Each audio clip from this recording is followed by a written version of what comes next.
Hey guys, so today we're gonna do a reading of the story for Mount Targon.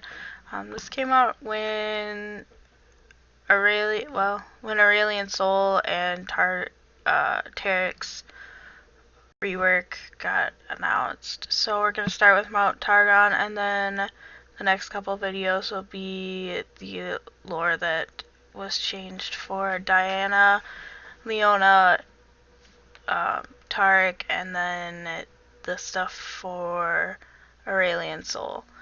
Um, so we're gonna go ahead and start with Mount Targon, and then we'll go from there.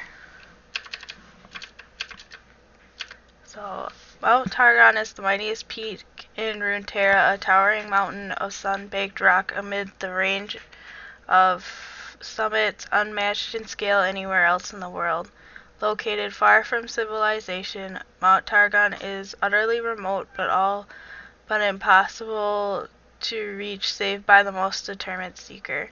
Many legends cling to Mount Targon, ranging from tales of blazing warriors imbued by incredible powers falling from the sky to battle monsters, to fantastical tales of gods and their celestial abodes crashing down to form the mountain.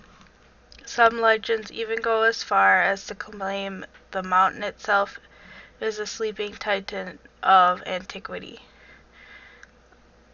Like any place of myth, Mount Targon is a beacon for dreamers, madmen, and questers of adventure.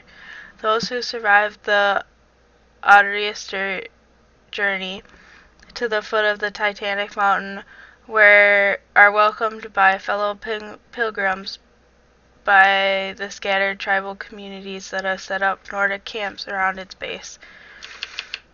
Here the weary traveler learns of the tribes such as Rakor who have endured the harsh climate and unforgiving lands around the mountain for millennia. These people are united in their belief that living in the shadow of these cyclopean structures of monumental scale is a true calling of mysterious powers. The origin and purpose of these structures, if such things ever had one, remain a mystery. For mortals, it can never truly know the minds of the structure's lost creators. Many faiths find root around the mountain, but all are beholden to the Solari, the sun-worshipping faith whose tenets dominate the land. The Solari High Temple sits on the eastern slope of the mountain, reachable only by crossing swaying rope bridges over abyssal canyons, climbing winding stairs weathered into the living rock, by traveling whisper-thin ledges cut upon the sheer cliffs carved with ancient symbols and vast effigies. Some brave souls attempt to scale the impossible mountain, perhaps seeking wisdom or enlightenment, perhaps chasing glory or some soul-deep yearning to see its summit. These dwellers at the peak's base cheer as those brave souls begin their ascent, knowing the mountain will find the vast majority of them unworthy, and to be judged unworthy by Mount Targon is to die. The mountain's sheer flanks and treacherous conditions of its high slopes make it incredibly difficult to climb. Its rocks are littered with contorted bodies of those who have made an attempt and failed. The ascent is all but impossible, a grueling test of every facet of the climber's strength, character, resolve, willpower, and determination. Some climbers ascend for weeks or months, others for only a day, for the mountain is inconsistent and ever-changing. And even for those hardy few who somehow survive to reach the top, the testing is not over. Some who claw their way to the summit do so only to find it utterly empty, an abandoned expanse of ruins, faded carvings beyond human understanding. For unacknowledgeable reasons, the mountain has found the climber's soul lacking.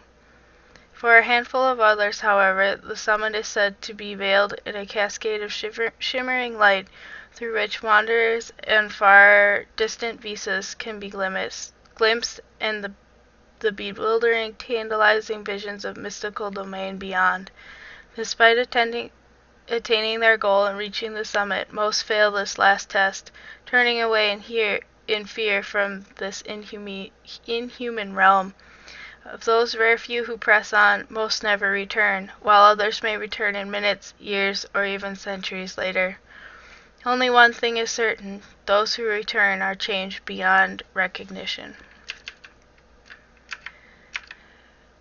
And then this is the aspects, which is basically kind of what it looks like and stuff like that.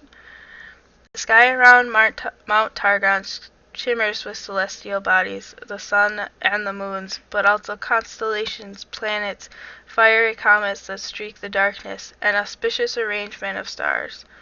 The people living at the mountain's base believe these to be aspects of long vanquished stellar beings, creatures powerful and ancient on a scale beyond human comprehension. Some believe the power of these aspects sometimes comes down the mountain within the lambent bodies of those climbers found worthy.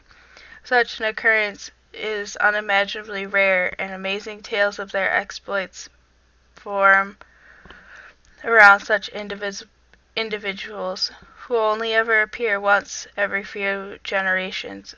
This is incredibly unusual for more than one single aspect to walk the earth of Runeterra at a given time. So the tales of several aspects manifesting has spread a pall of fear and uncertainty around the mountain, for what threat might be arising that requires the power of so many powerful beings to fight. So that's the end of the Mount Targon story. It is pretty short because it's just kind of setting up what's going on for the rest of the lore that comes with it. And I hope you like this video. And if you like it, you can leave a like and subscribe. And I hope everybody has a nice day.